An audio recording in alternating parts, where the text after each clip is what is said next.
All right, good afternoon from Wayne, Pennsylvania.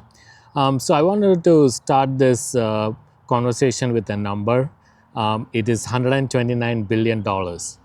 So do you know what this $129 billion means? It's a total amount remitted by NRIs from all over the world to India in 2024.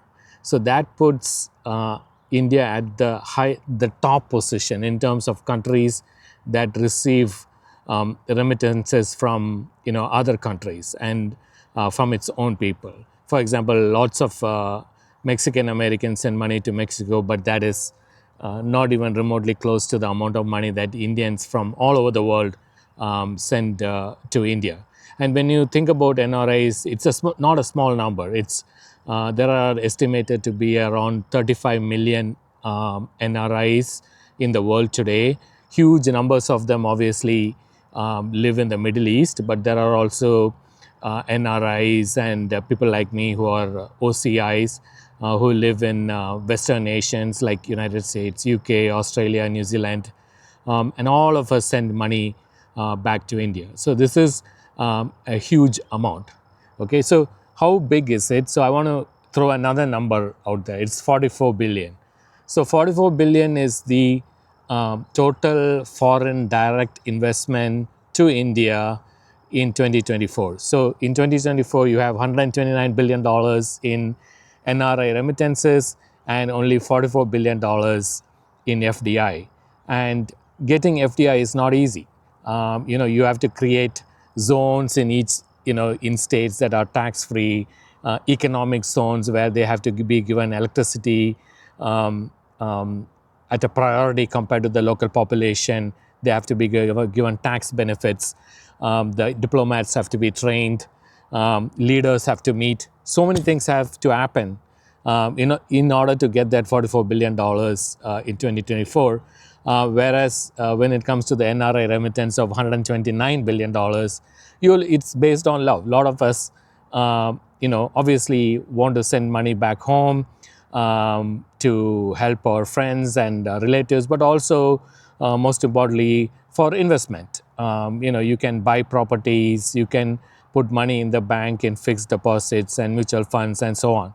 So I just want to give a contrast between the remittance and the FDIs to show how important the remittance is to the Indian government. If you really look at it, India has a balance of payment issue, and the NRI remittance is a very key component of making or minimizing the issue as much as possible. So it is very, very important. So if you come to NRI remittance, let's look at who contributes the most. Obviously, there is one state which is Kerala, which is, right from the very beginning, from early 60s onwards, is a huge, is very, very big when it comes to remittances to India. And recently, there have been many other states that have caught up with Kerala, most notably Maharashtra. So if you look at the top 60 or 70%, Kerala contributes about 20% of the total NRI remittance of 129 billion. Tamil Nadu is around 10%, Telangana is around 10%, and Maharashtra is around 20%.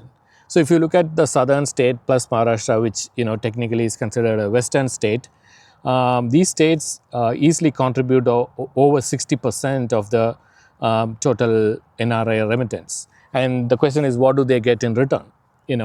So let's look at another state like Uttar Pradesh. It has a population of 250 million. It is one of the most populated states in India. However, UP contributes only 3% of the NRI remittance. But it has a huge, massive control over Indian politics. Basically a couple of North Indian states run India. India is in that sense. Don't get me wrong. In that sense, not really a true representative democracy the way America is. In the US, for example, there are 50 states, and in the Senate, which is like the Rajya Sabha, we call it, in the Senate, every state, irrespective of its population or geographical size, has 2 senators. Therefore, there are 100 senators in the Senate. In India, there is no concept like that. So the states with large population tend to dominate overwhelmingly. In India's case, like 3 or 4 states pretty much make all the key policy decisions. Okay, so that's something I wanted to mention. So when you compare the Uttar Pradesh population of 250 million and the 3% that they contribute, compare that to Kerala, a state that has only 35 million people and contributes almost 20% of the direct remittances. So let's assume theoretically Kerala is a country. So 20% of 129 billion, let's say approximately, is about 30 billion. So can you imagine what Kerala will be as a country if it receives $30 billion a year in hard cash American dollars? It'll be a completely different situation, you know. So that's something I want to highlight, that the money that NRIs are contributing, the states from which these contributions come from, the Indian government has to do a better job of helping out those states, because those states might not be politically the strongest in India, but economically are some very critical states. And more investment in these states is very, very needed. So one of the reasons why I wanted to give this speech today is I was reading about the delimitation, which is, I will put it mildly, is like it's a foolish policy. Basically, India stopped its redistricting, as they call it in America, in 1976, and the reason was they wanted the states, the big states, to all the states in India to control population. There was a big issue in the 1970s and 80s was population control. We had signs in the back of the trucks that says "We too, ours too," and all that stuff. But what has happened since 1976? I mean, if you look at M.K. Stalin's statement, he's the former Chief Minister of Kerala, Tamil Nadu. He mentioned sometime back that in 1971, Tamil Nadu and Bihar had the same population. Now, Bihar's population is more than almost double the size of Tamil Nadu's population. So the population has increased, whereas Tamil Nadu paid attention to its citizens' education. It industrialized very well. It's a very strong, contributor to the Indian economy. Yet, the number of seats it has in the Lok Sabha, if this delimitation happens, will be significantly less than what Bihar or Uttar Pradesh would have. Uttar Pradesh alone would get 66 more seats. So can you think about that? This is wrong in many ways, right? For example, all of us who live in democracies know that politicians and bureaucrats are corrupt.